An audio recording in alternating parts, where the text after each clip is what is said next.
the corner of your eye, huddled in the darkest shadows of imagination, it waits. Now is the time to face the fear. Welcome to Horror Lasagna.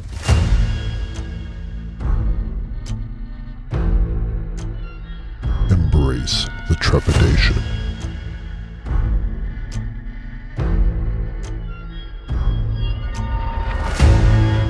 Episode, yay! 4. Yes. We're cruising right through this season. We are. And this one's a very interesting, unique movie for us. Multiple things. It's the oldest movie. It's black and white. It's silent. So It's a lot true. of good stuff. So the Phantom Carriage. Go for Yeah. it. I believe it's the oldest film I have on the list. Oh. Yeah. It's like what, 1925 or something, right? 1921. 21. Okay. And it is a Swedish silent movie. To let you know how old that is, the director's daughter, whose name was Guji Lagervall, died in 2019 at 101 years old. I was going to say it's 100 years old this year. She was born 3 years before this movie was released. So, and it's still making the rounds. Yeah. This movie is actively playing at the Cinematheque in Cleveland Institute of Art on the 19th of Really? December. Yeah, Wow. in the theater on the big screen. And like The Innocents, this one's in the Criterion collection. Yes, it is. I noticed that like somebody listed what the spine number was on it, and I was like, wow, okay.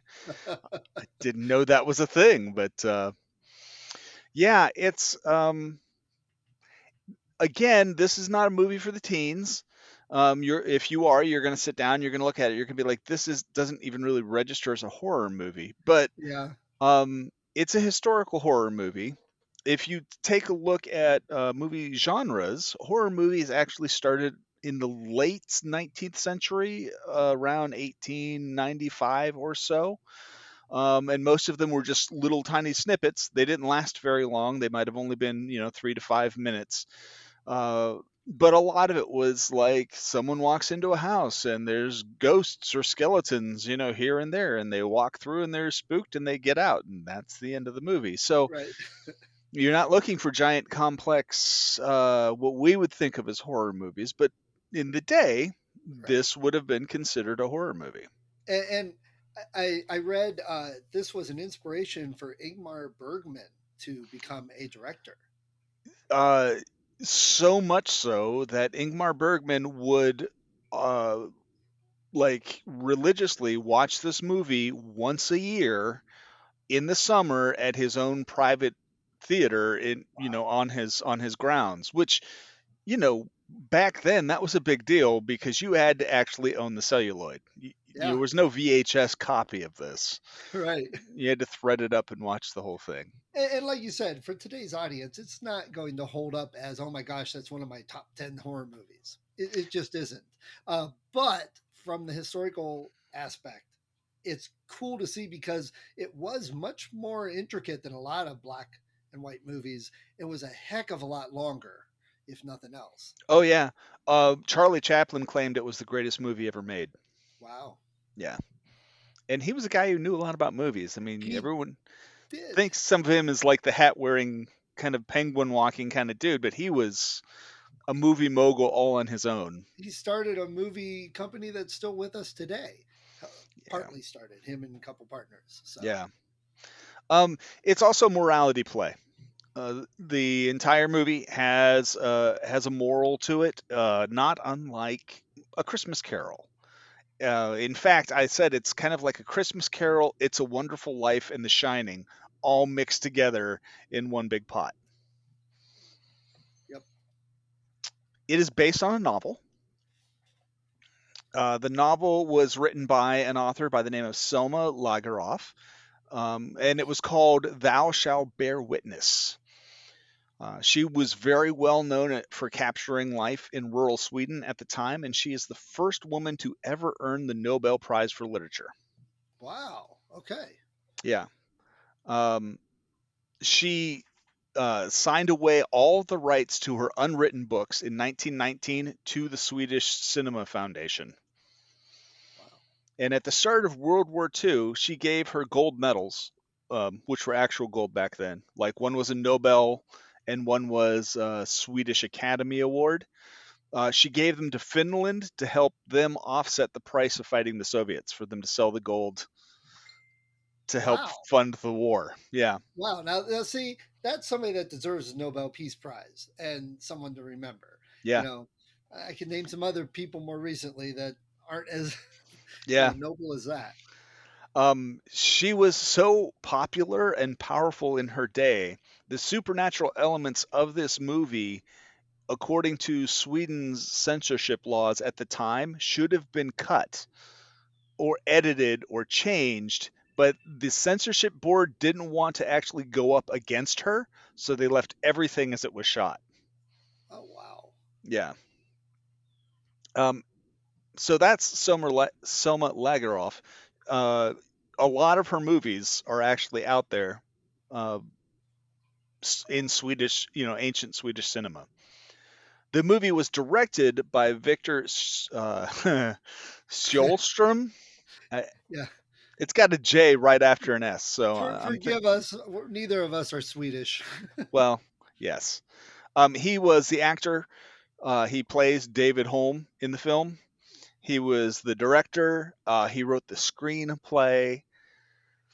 In fact, when he wrote the screenplay, he traveled to Lagerlof's home and presented it to her, acting out all of the parts in its entirety to get her blessing on the project before he would actually proceed with it. Wow. He And went on. see, I think that's kind of cool because I never thought of old movies like that being based on books. And, for Yeah, me, I thought it felt like a Grimm's fairy tale almost. Or not necessarily Grimm's, but a Aesop fable or something like that. yeah, It definitely fit the redemption Christmas ghost story thing that was really big and popular at the time. yes, absolutely. He directed 55 films in total and acted in 43 and had writing credits in 25 of them. So he was pretty prolific. And something you have to remember when we go through like the stats on these people, a lot of these people were already older and established by the time cinema started. So he wasn't coming at this as like some 17-year-old model who won a shot to, be in a movie. He Right. was already, you know, older when this stuff started. He was born in Sweden and moved to Brooklyn as a child until his mother died when he was 7, and then he returned to Stockholm to live with relatives. Huh. He did begin acting at 17 and made his first movie when he was 33 in 1912. Wow. He directed over 40 movies in Sweden, many of which ended up lost before he moved to Hollywood. So, somewhere out there, who knows, maybe someday someone will find a bunch of Victor Sjolstrom films that were tucked away. Hopefully, that would be really cool if they did. Some added. What makes you sad though is some of these people or their relatives die and others are clean and says, "What's this old junk?" And they toss it. Toss it. Yeah. Yeah. He directed several more movies when he got to Hollywood, and then he got tired of how the world of directing was changing. Uh, sound started, and stars became more demanding and things. So he returned to Sweden and just acted, which he did up until his death in 1960. Wow. His greatest acting role was in an Ingmar Bergman film called Wild Strawberries in 1957. Yeah, and you want a list of esoteric films? Go look up Ingmar Bergman. Oh yeah, I mean, the only one I remember seeing is Seventh Seal, but I recognized a few of the others. But just from the descriptions and the posters, I was like, "That's a interesting you movie." want to talk art house films? Yeah, exactly. Yeah. To prepare for his role as David Holm, he disguised himself as a poor homeless guy and lived among the impoverished and destitute in Stockholm for like a month, just to Wow, see what life was like. that's much more dedicated than the Hollywood actors that get a professional coach to come in on their time. You know, Right. Um, Hilda Borgstrom plays David Holm's wife, Anne Holm. Here's the problem we're going to run into. She was in 82 other films. You're not going to know any of them. Yeah, not They're from 100 years ago. super old, and they're Swedish. So Tore Svenberg played George, the guy who plays the present Phantom Carriage driver. He was only in 11 movies, the last being in 1940, but he died in 1941. So, and another one of those guys who started, when the industry was very young and just didn't Right. last because he was already older. Astrid Holm plays Sister Edith, and she was in 15 films, the last of which was in 1947, and then she became a recluse, just withdrew from society. Too much of that. Yeah. Because you know how demanding Swedish cinematography is. Yes. And then again, I love these little stories. Helga Brodfeldt plays the waitress and is an uncredited role. She's just plays the waitress. This was her first film. She went on to do film in 108 other movies over 36 years. Wow. So an uncredited role launched her into this just giant career that spanned 36 years. That's funny because I believe Harrison Ford's first movie role was an uncredited waiter Uncredited. role, and he Yeah. was a waiter. Yeah. Ingmar Bergman claims this is the film of all films. This Wow. was like the top of the line. It has a 100% positive rating on Rotten Tomatoes, and it's one of the 1001 movies you must see before you die by Steven Schneider. Turns out it's a book. I was like, what is this list? I looked it up. It's a book written by some guy Wow. named With Steven a good Schneider. name, though. Yes. The churchyard that they use in that movie, one of the sets from the movie, was built in a studio and it was left up for years afterwards. Other films would come in and just use it. So it shows up in a lot of places. It's kind of like old Tucson out in Arizona. Right. Right. If you've ever been there, you'll see it in 1,000 different westerns because they Right. use the same. So today's canon conscious people would say all those are the same shared universe. That's right. Yeah, From yeah. the graveyard. It's Oh, what a nexus portal. we watched 30 Days of Night last night, just as an aside. And I was like, see that girl there? Do you recognize her? And Price is like, well, kind of. I'm like, it's the girl from Triangle. And so then he was saying, because she survives 30 Days of Night, then she must have moved to Florida. If so, that was kind of a Yeah. rough existence for her. Post production on this film took 5 months, which at the time was an eternity. It sounds like it. Yeah. Because of the ghosts. I could see that because I was very impressed with the ghosts for the time period. There aren't too many movies that do that good of special effects at that time. Well, and the special effects were managed with double and triple exposures because optical film printing wasn't even a thing for another 10 years. Right. Yeah. So they couldn't just sit there with the film and overlay it and stuff. They had to actually use mirrors and crap to bounce things onto the lens while they were filming it. Wow. That actually makes it even cooler. Yeah. And the last little production note I have on here, there's a Norwegian heavy psychedelic rock band called We. They did a live performance of the music at a screening in Trondheim, which is in Norway. They wore cloaks, and the lead singer sang all of the words on the cards as they came up.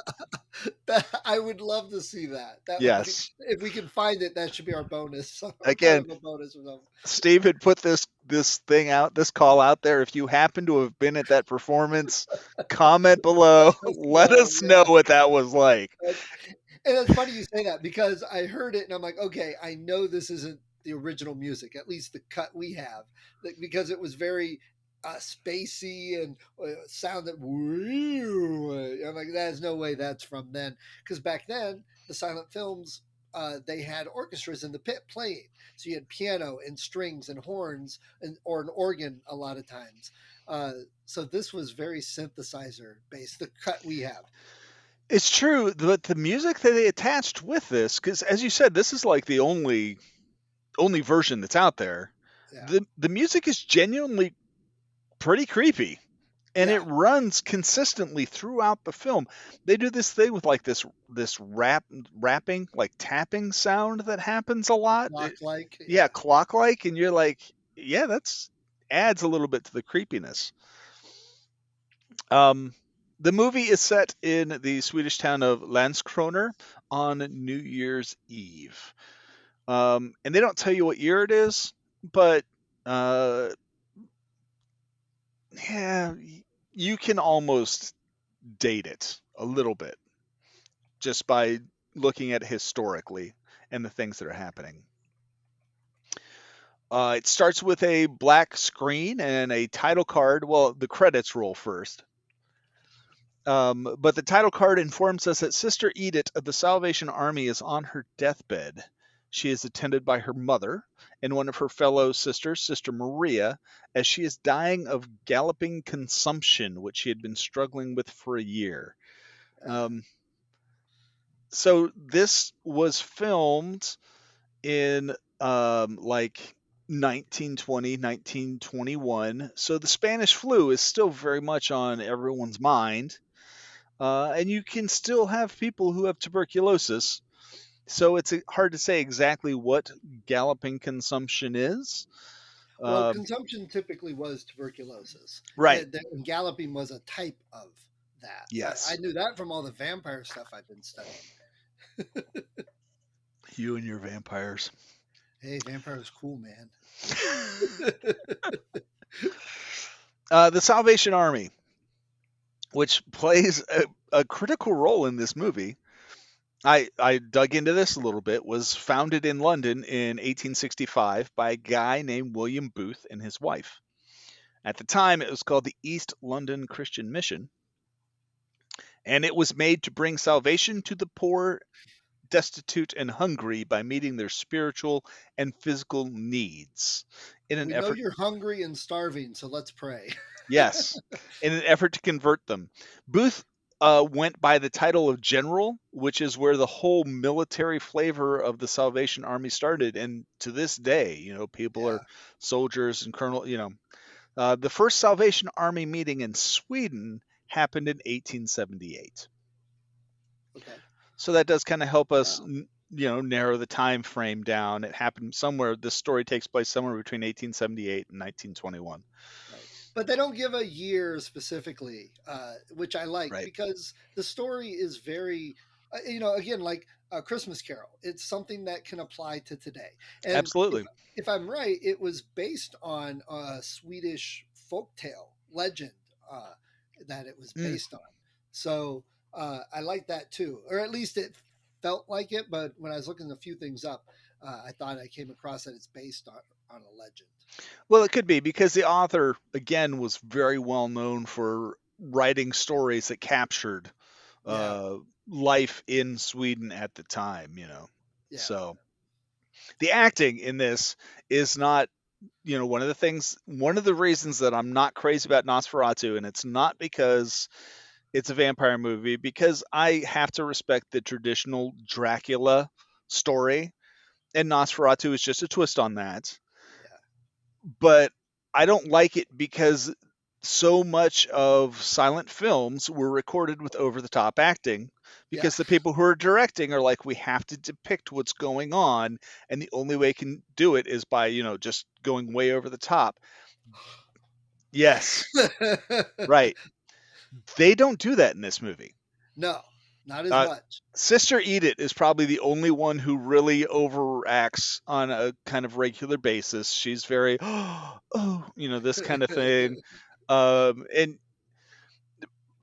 yeah, I can't sit there and tear it down too much for not being realist enough because it's 1921. Right. But that is one of the things that I loved about this is that so many of these you could take a still of what was happening and it could be an actual photo of people just being people. Yeah. It Right. does not feel over the top. Agreed. Um, Sister Edith sits up and asks the people who are present, which is her mother and Sister Maria, to go and find David home. And Maria and her mother seem aghast at this request. We don't know who David Holm is at this point. We're like, wow, I don't know why everyone's upset. And the mother asks Sister Maria not to, because Sister Edith has given her life to help the Salvation Army, and just let her last few moments be with her and her mother. But Maria can't not do what her friend is asking.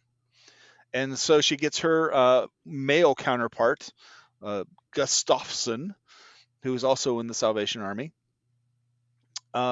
He's also aghast that she's asking for David Holm on her deathbed. Whoever this guy is, apparently he doesn't have fans in this house. Right. But he agrees to help Maria go search the town for him. And Maria heads out into the town. They do a nice job of giving you a flavor for what the town is. As she's moving through, it seems cold, it seems dark, it seems cramped, it seems impoverished, at least the areas that she happens to be going to. And they do this really cool thing when they're filming it, because most of the time it is shot within a rectangular frame. Yes. But she shows up at this house, Sister Maria, and when she comes to the house, she goes inside, and they cut to a scene of her coming to the door, and instead of the rectangular frame, it's a round one, like Yeah, I noticed that. bullseye. She's, this is where she wants to be. So she goes inside, and it looks incredibly impoverished. There's two little urchins tucked away in bed, and then sitting in the corner with her back to the entire rest of the room is this woman, and it really had this kind of Blair Witch vibe for me. And very, yes. First of all, this whole beginning I liked because of the way they presented the story, which is again probably why this is such a favorite movie for such a long time. It's different than a lot of silent films. Silent films were very linear.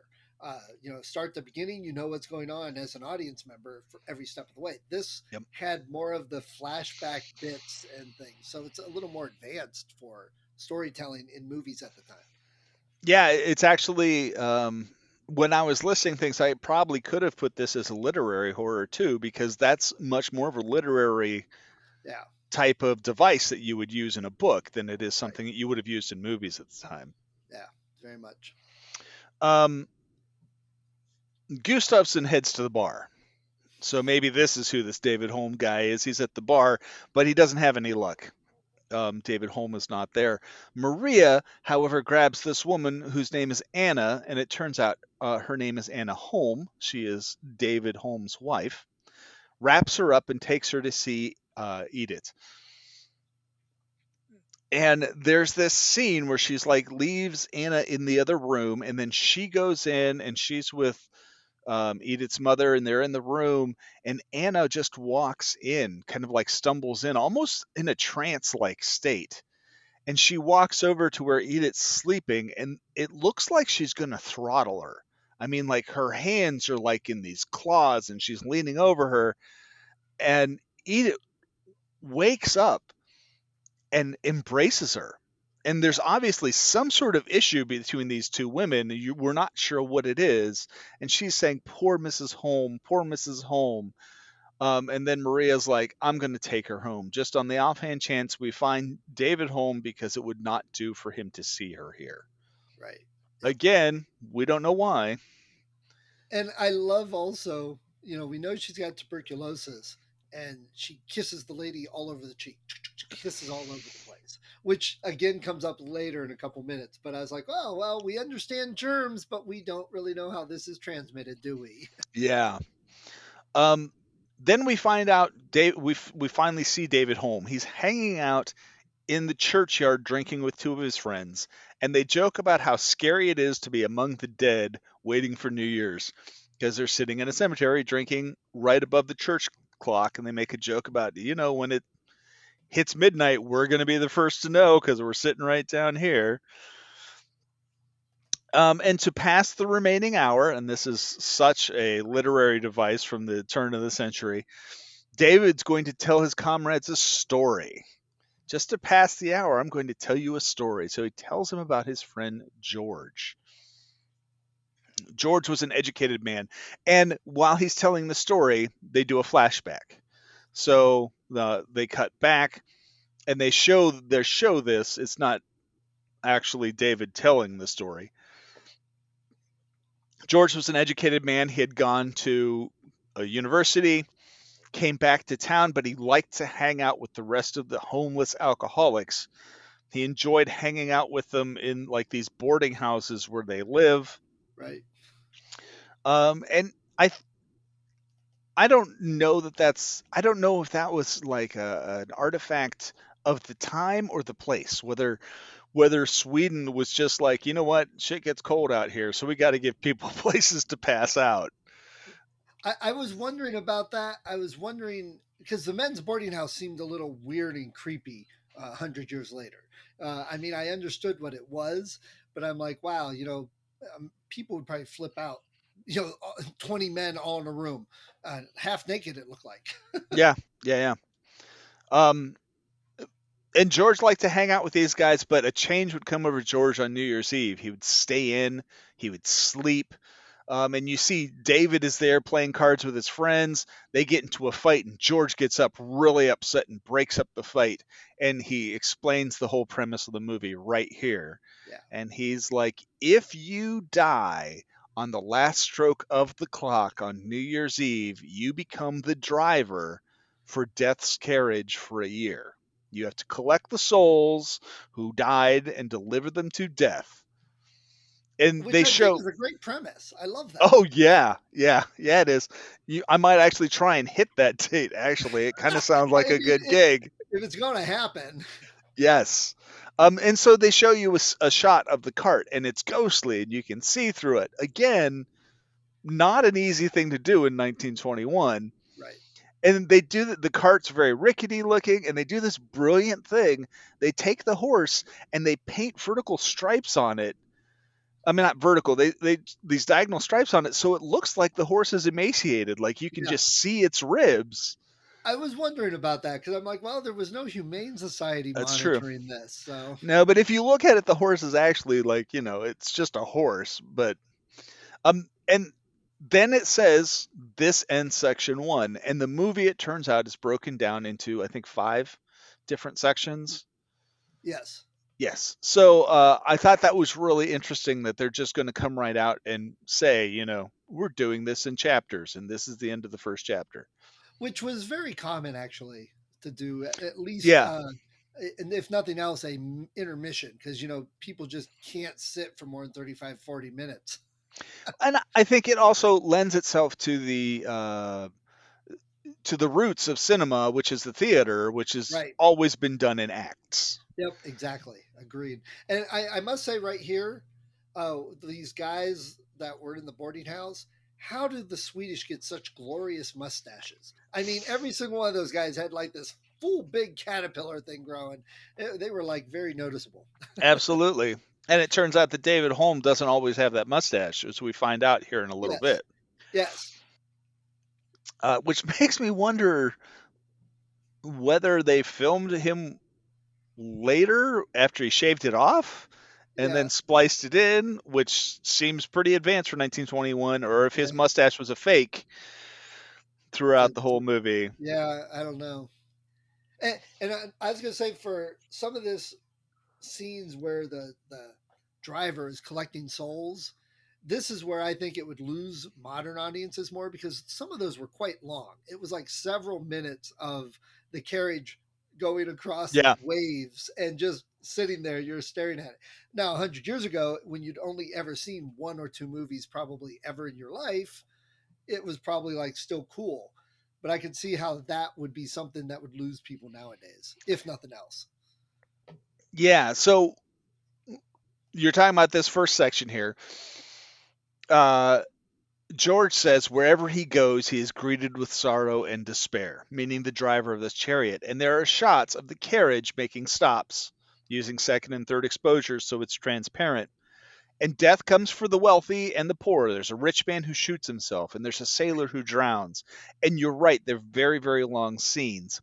But this is very similar to the start of Star Wars or the black hole, where you have these incredibly long setting shots where the camera's going very slowly across the outside of the Star Cruiser, Right, because at the time that was super cool to look at it. You try to soak up as much detail as you could. right, Nowadays kids see that all the time, so those shots tend to be a lot shorter than they were in 1970. right, In right. 1921, seeing a guy driving a cart over the waves of the ocean would have blown people's minds. Yeah, And that's so, exactly what I said. But I'm sure it looked awesome 100 years ago. yep, they just sat there and just soak it in. They're like, wow. David finishes his tale by informing them that George died on New Year's Eve. Huh, that's odd. Then there's a shot of Edith complaining that Gustafsson isn't back yet. And then we cut to Gustafsson, who sees David and his comrades in the churchyard. And he comes up and he's like, Sister Edith's dying. She's asked for you. You have to come. And David's like, I'm not going. Piss off. Get out of here. And so Gustafsson's tired of arguing with him and leaves. Then David's comrades are like, You've got to go. This is Sister Edith, and she's dying. She's asked for you. He's like, No. They get into this big fight. He takes a bottle to the back of the head, and that's the end of David Holm. And it happens just as the church bells start to ring midnight. Right. And for a fight scene, this was an over the top, exaggerated fight scene that you're like, oh, come on. But again, in the perspective of the time period. Yes, in the perspective of the time period, I'm willing to give those a pass. They didn't have the Jet Lees there teaching them, Right. how to do good fight scenes. Right. Here comes the carriage, coming right up to the lifeless body of David Holm, and it's driven by no one other than George. George happens to be driving the carriage, and David doesn't seem to get it, because George comes over and he's like, "You should put me in your cart and take me to the hospital." And George is like, "No living soul rides in this cart. By the time I arrive, it is too late for a doctor." And then George points out to David, "You know that I'm dead, right?" And then George says, "You know what just happened to you, right?" And it starts to dawn on David that, oh, I'm in a little bit of trouble here. I appear to be dead. And what time is it? Oh, crap. Right. But I George love claims. the fact too that he gets done and he lies back down on his dead body. Yes.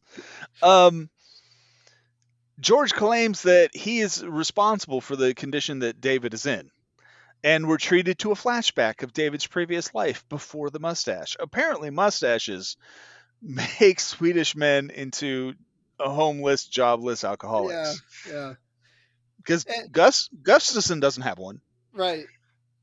And I this is one of the other things, and again, it's the filming, the age of the whatever, but it got difficult occasionally to tell people apart because just about everybody wore the same type of clothes and they looked very similar on the film.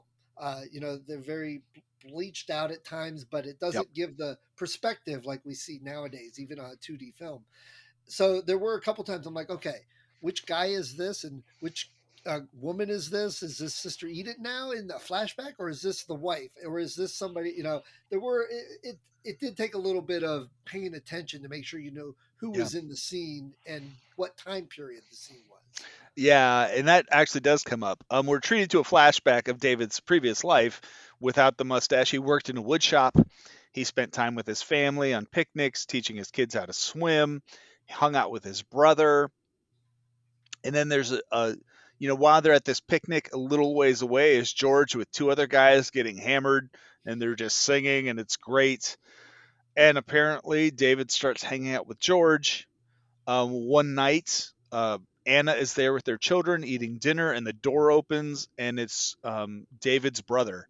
And he's drunk, and he throws the kids away from the table so he can pass out on the couch right there. And she's so offended, she gathers the kids and walks outside, only to find that David is passed out in the street right in front of her house. And George is there and he like tips his hat to her and walks off. Like, Sorry, missus, I'm out. Then David wakes up in jail. He had to serve time for public intoxication, but the warden informs him before he goes that his brother is also in jail for killing a man while drunk. And because he considers David to be the one responsible for his brother's drinking, he's giving David the chance to serve his sentence instead of his brother. Which I was like, wow, what a justice system. Yeah. Especially when the warden can do that. Who needs Yeah, judges? yeah. Just, But it must have been, or maybe it still is, the culture, because death does the same thing. They're like, please give me just a few more minutes, or let me serve this other thing. yes, And substitute. yeah, he does it several times. So it must have been a thing with the culture at the time. It might still be. I don't know.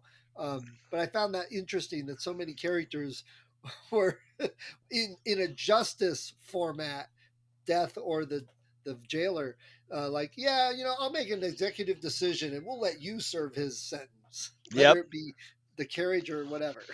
And David takes the offer, very nobly takes the offer and promises to become a reformed man. And that's the end of part two.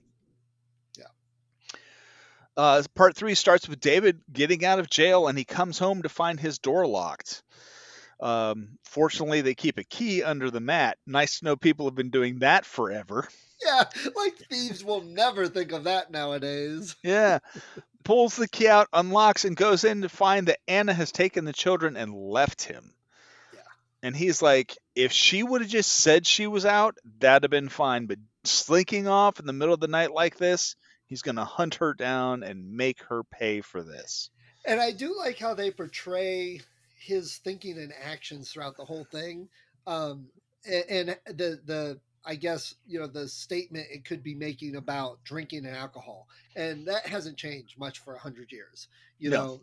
A lot, pretty much all of this story, this movie could be refilmed nowadays, updated just a little bit with the filming and that, but the basic story Yeah. fits.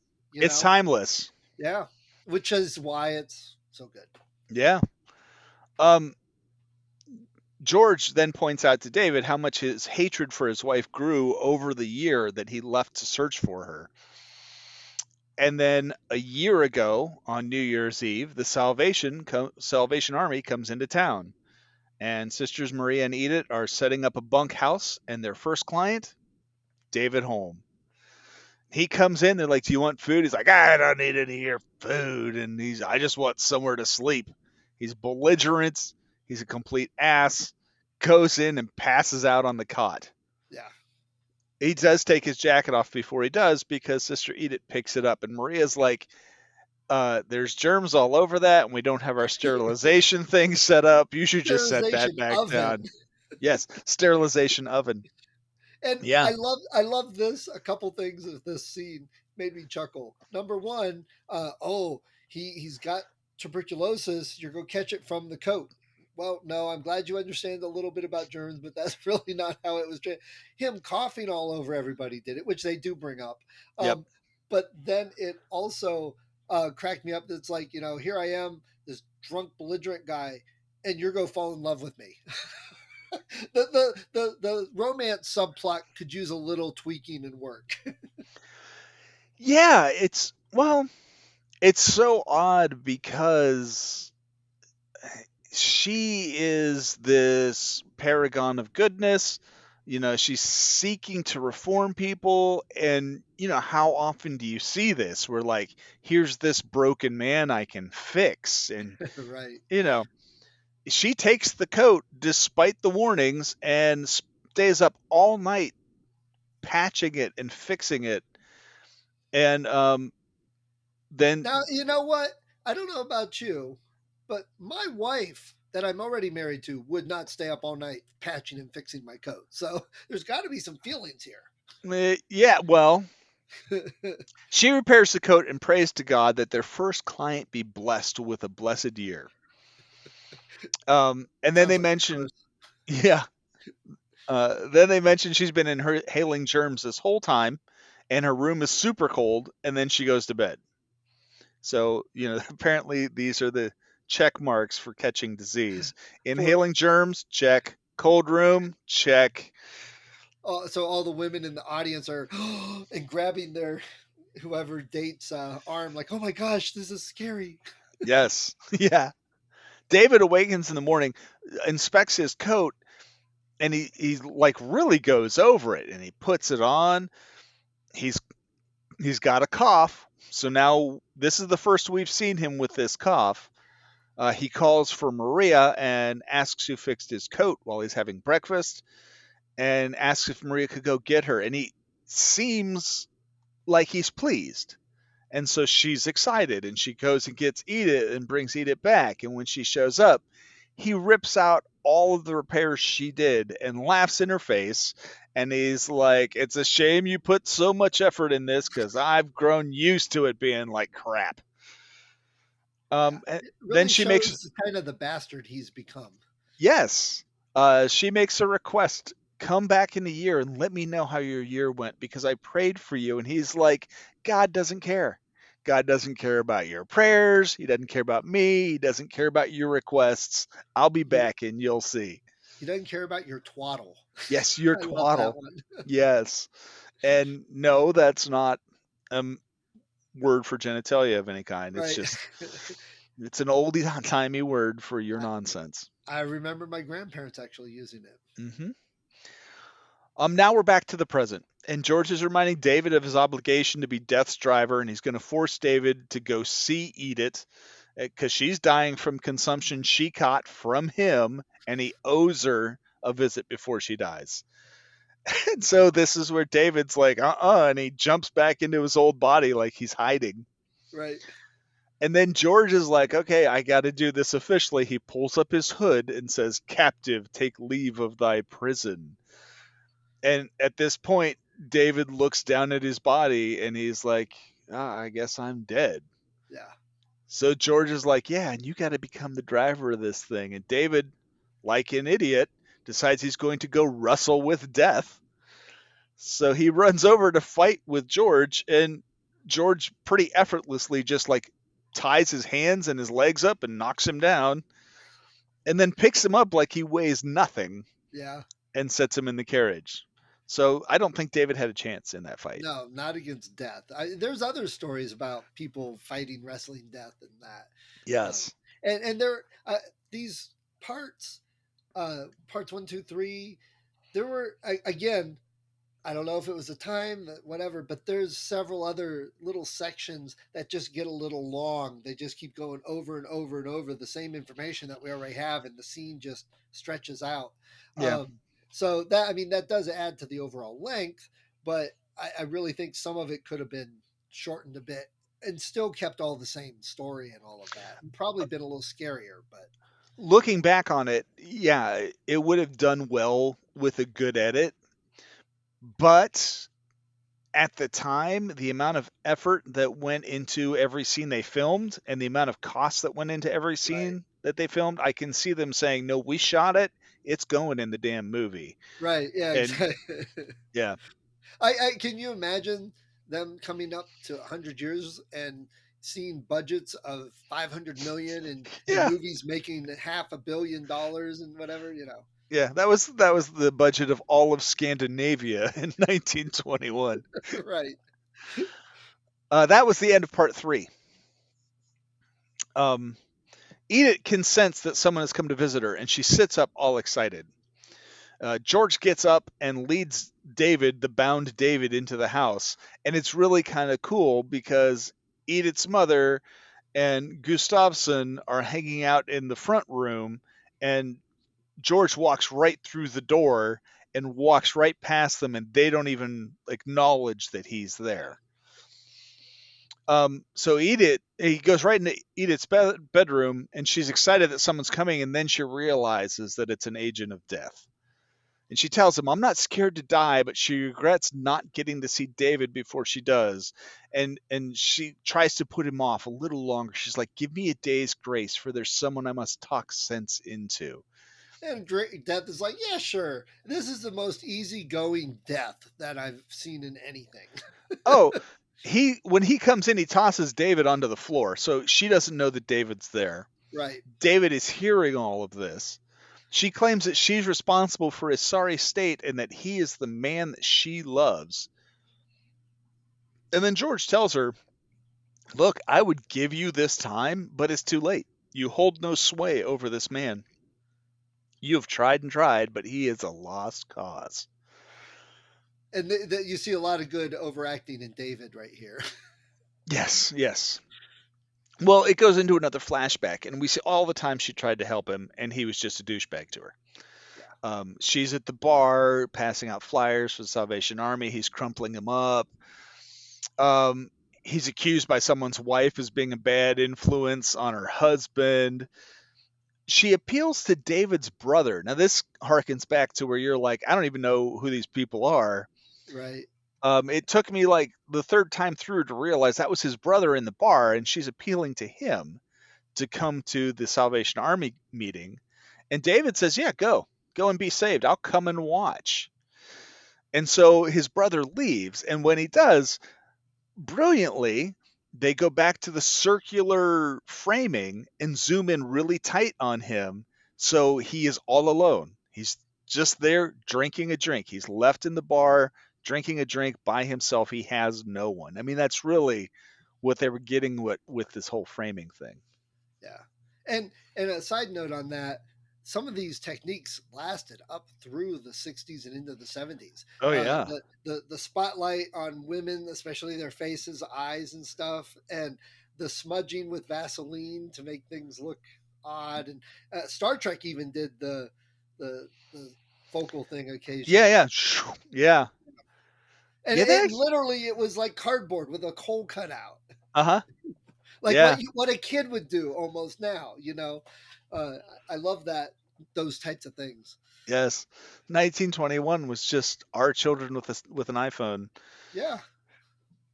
Um this scene is the rally, and this is where we find out what a complete douchebag that David Holm has become. Um they're having the rally, they're playing music, they're singing. And David Holmes sees this woman who has consumption. She has socially distanced herself away from everybody, and he Before it comes was over. 100 years later acceptable. Yes, again, Spanish flu has already been through, Yeah. so And they weren't, well, there were people that didn't believe it, but that's a whole nother discussion for another podcast. yeah. He comes over and he like yells at her. He's like, "You should be coughing among all these people. I have consumption, and who are they to think they're better than us who have it? I hope Yeah. they all get it." And Yeah. Yeah. You say that now. Edith comes to his rescue. Like to this lady, she's like, "Oh, he's just amusing himself. He's not as wicked as he really seems." And she asks him to stay at the Salvation Army so she can challenge him again. And he says he would, but he's been combing Sweden looking for someone, and he wouldn't say who it was. But at the Salvation Army rally, there happens to be this mysterious woman who is watching him, and Edith sees her and goes over and confronts her, and the woman admits that she is his wife and caretaker of their two children. And there's this scene with both of them in it where like Edith is taken aback because here's this man that she loves, and here's his wife. Um, and then she does the right thing, the right thing, and Right. she's like, "You've got to take him back. It's the only way we can, save him." Which, is probably the part they would change in today's remake of the movie. Yeah. Edith hassles her until she finally says yes, and Gustafsson is set to take David, who's all cleaned up, wearing a hat and a suit, to see Anna and the children as a surprise. And he shows up, and as soon as he steps inside the room, this is one of those things like in Audition, where the guy walks into the abandoned dance studio and just automatically takes his shoes off. For as much of a shit as David is, he walks into this house and he takes his hat off as soon as he walks in because that's just a socially appropriate thing you're supposed to do. Right. He just does it automatically. And then and honestly, I would bet that that's so ingrained in the filmmakers and actors they never even thought about it. Whereas if they had thought about it and he left the hat on, that would just kind of show his character there Oh too. yeah, yeah, But yeah. it probably wasn't even considered. It's one of those little, little Easter egg plot hole things almost. Just one of those things he's going to do. Yeah. He sees Anna, and Edith physically puts his hand in hers, and they stand there. And then Anna seems like she's contrite, and she's like apologizing, and that's the end of the scene and the end of that part. And then we are to section 5, the final piece. Yes. And it's yes, it is fine. It is still the flashback, but it's the recent past. This is Edith has been sick now for a while, and it's been pneumonia that she's had since last New Year's Eve. And Gustafsson and Maria are trying to hide the truth about how David and Anna Holm are because she's so sick. And then we find out what they mean. David comes home drunk while Anna is sewing, and the door's locked. And he just starts kicking it. And she opens it to let him in so he won't wake the kids. And he is a belligerent asshole. And then he heads over to his kids while they're sleeping and flicks one of them in the face while they're sleeping. Then he purposely starts to cough on them in an effort to give them consumption. Yeah. And that's too much for Anna. She finally steps in, rebukes him, and he takes the cloth she was sewing, coughs it, licks it, and then throws it back into her face. So I guess, that did kind of show what he's like, whether he took his hat off or not. Yeah. He heads into the kitchen, and he's going through stuff, and it made me wonder if he's looking for money.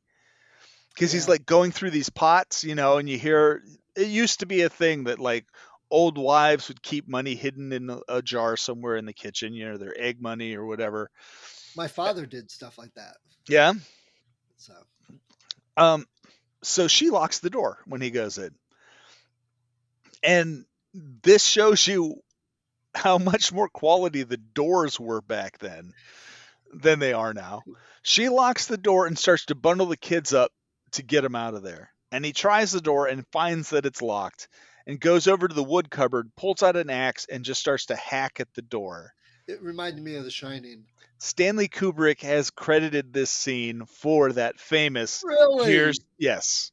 I was waiting for David to stick his head in the hole. He didn't, but this was the impetus for that scene in The Shining with "Here's Johnny." Well, I mean, that's the first thing I thought of. Yep. And I also thought it was kind of funny. Besides, like you said, the doors were solid and held back, but the whole time he's doing it, she's bundling the kids up, looking over and bundling the kids, looking over, and I'm like, lady, just run. Forget about bundling the kids up. And that was so interesting because like their clothes are so complex back then, right? She's sitting there like she didn't even finish one of them by the time he finally got through the door, and it took him a long time to get through the door. And she faints, and he shoos the kids to bed and wakes her up, and you're like, oh, was the fainting something? Is he like turning a new leaf? And he's like, you're not going to be able to run away so easy this time. And he's just like being a complete evil bastard is what it is. Yeah. She asks him if he hasn't had enough revenge, and then it fades to black. And we're back in the present, and David Holm is listening to all of this. And Edith is tormenting herself, blaming herself for the sorry state of his soul because she's the one who brought them back together again. And now she's begging for an extension, and she loves him more now than she ever did in the past. And he manages to somehow break his bonds and crawl over to the bed, and when he touches her hand, she can see him. Yeah. And he seems truly contrite. And George pulls up his hood, and he's like, "Captive ye of loving heart, take leave of thy prison."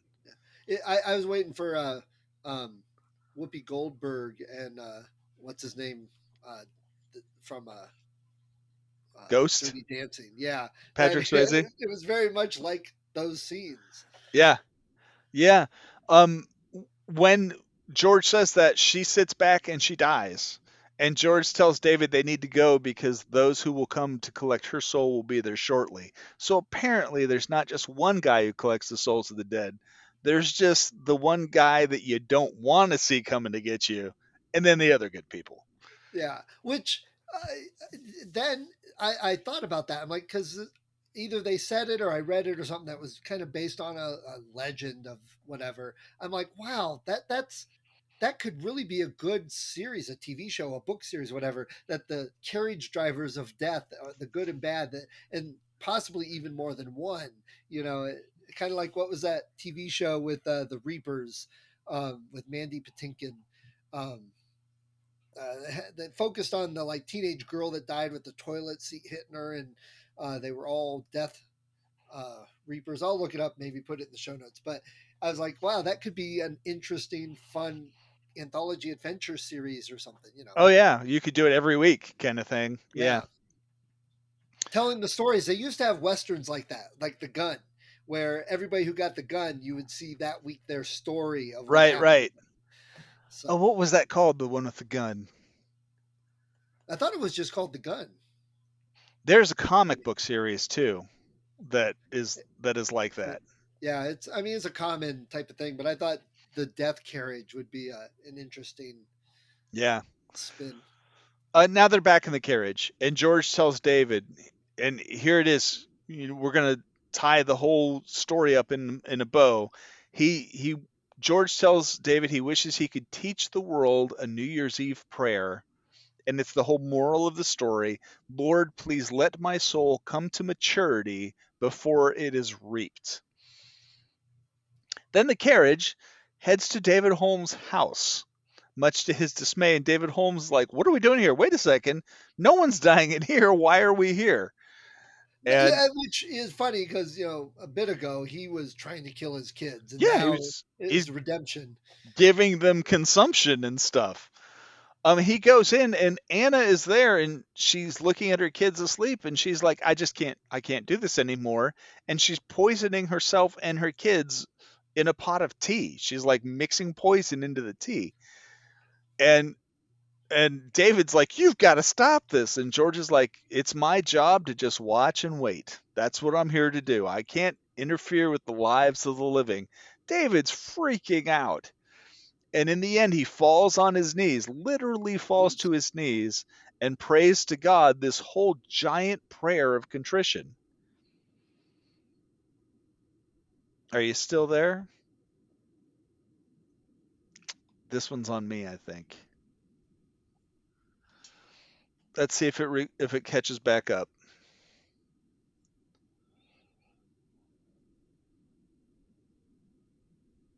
Oh, okay, I reconnected.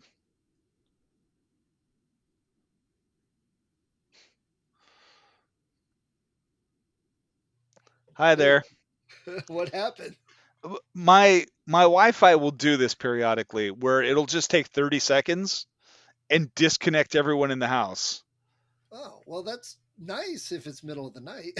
Well, yeah, and it's really weird and then it just comes back on and you're like, "Oh crap."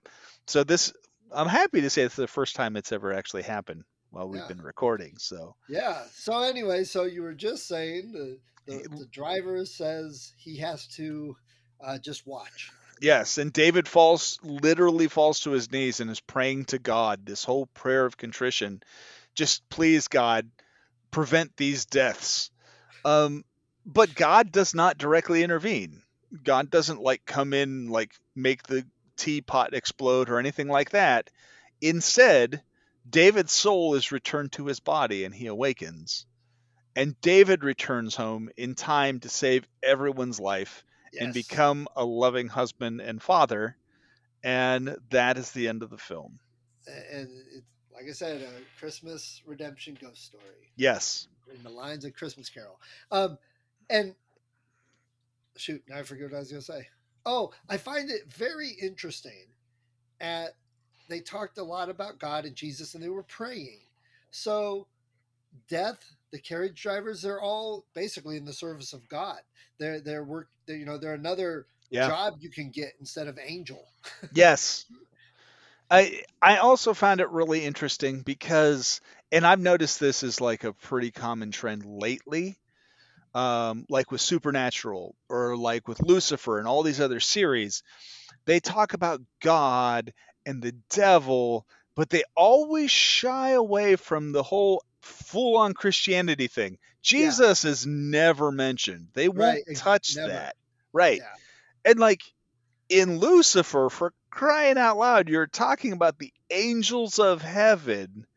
They refer to God as their father, like they are his children.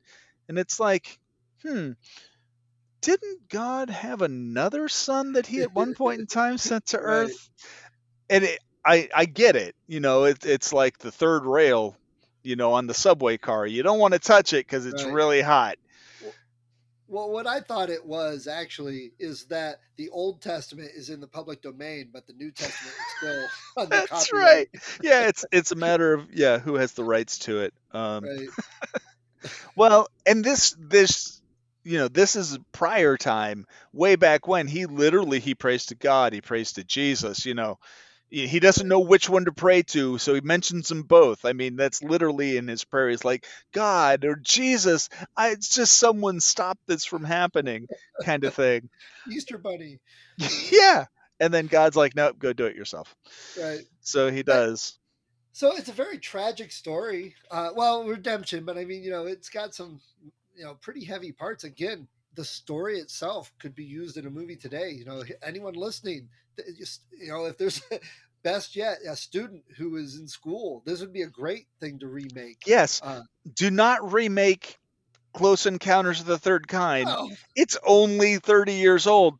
This thing's been around for 100 years. Pick it up and run with it. yeah. I mean, it's been in the Criterion collection, but it's still something 99% of the people probably have never seen or heard of or Yeah, more. and it's so fascinating to me. Like back in 1921, they take this paragon of virtue. Like, I don't want to say the hero of the story because the story is about an anti-hero, really. Yeah, David yeah, Holm is the hero of the story, but Sister Edith still dies at the end. yeah. You know what I mean? And it's like, Well, you can't keep her alive because she yearns for him. So now you got a three-way triangle thing you going. got a love triangle going on. Yeah. The Phantom Carriage 2. Two. Poor Gustafson or George's, he's still stuck as the carriage driver for second year. It's like, damn it, he told me 1 year. I did think about that too because David goes back to his body. Yeah, George is still stuck as the driver. yeah. And they said it's 100 years for every day. So I'm like, that's 365,000 years of feel. Yeah, and that makes sense because if you're the one guy driving the carriage, time's got to slow down because you've got a lot of ground to cover. Yeah, yeah. Not as many people back then, but still. Yeah. Yeah, they have to have at least like 4 carriages now, right? I Yeah, mean, come on. they probably put in, jet engine. Yeah. There you go. Update it like Santa Claus has been.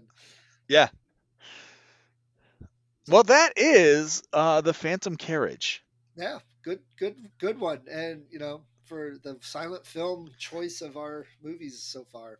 Yes. Yeah. Um, I again, one of the main reasons, like I can see people already, "Well, why'd you do this and not Nosferatu?" And Steve's already seen Nosferatu. I'll Right. guarantee it because he Absolutely. Several loves times. him some vampires. Well, yeah, that was one of the first vampire movies. And two, I don't like how the over the top acting that occurs in Nosferatu. That's what I found so fascinating because the question was always like, could they act well back then? And you look at the Phantom Carriage, and yeah, they actually could. Yeah. It wasn't a question of their acting ability; it was the direction that they were given. Yep, exactly. And again, our edict for doing these are movies that most people haven't seen. Right? Yeah. And Nosferatu, people know that. I mean, they have T-shirts with Nosferatu, so that's too pop culture for us. Yeah. Someone's got a tattoo of him. It's too late. I Yeah, want to see the right. guy who's got a tattoo of the carriage. It would be a cool tattoo because I Yeah. mean, The you could do carriage something and the really cool with that. emaciated horse. Yeah. But isn't it also weird how the Phantom Carriage is a cool concept? The movie was good, especially for the time, but it didn't carry into the modern day the way Nosferatu has. But Nosferatu had Dracula backing it up. But still, it's interesting sociologically to see what stays and what doesn't. She thinks my vampire is sexy. That's what it boils down to. My Phantom Carriage, my Death Carriage is sexy. Yeah, Country songs for Halloween. that's right. So what's next? Oh, what?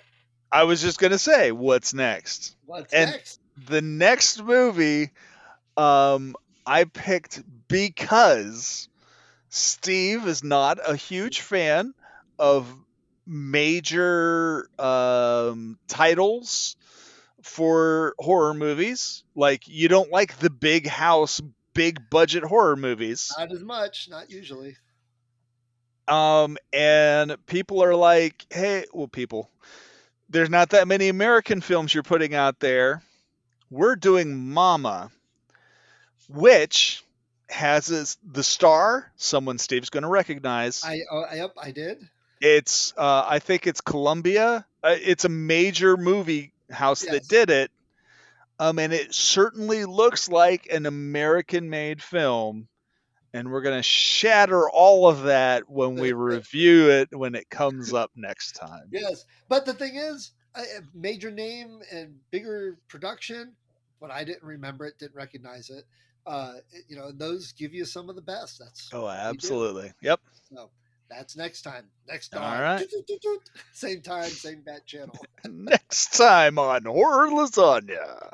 We need somebody to do a good voiceover like that. Yeah, good outro, yeah. All right, take it easy. The creature slips from perception. Pay attention. It will rise again.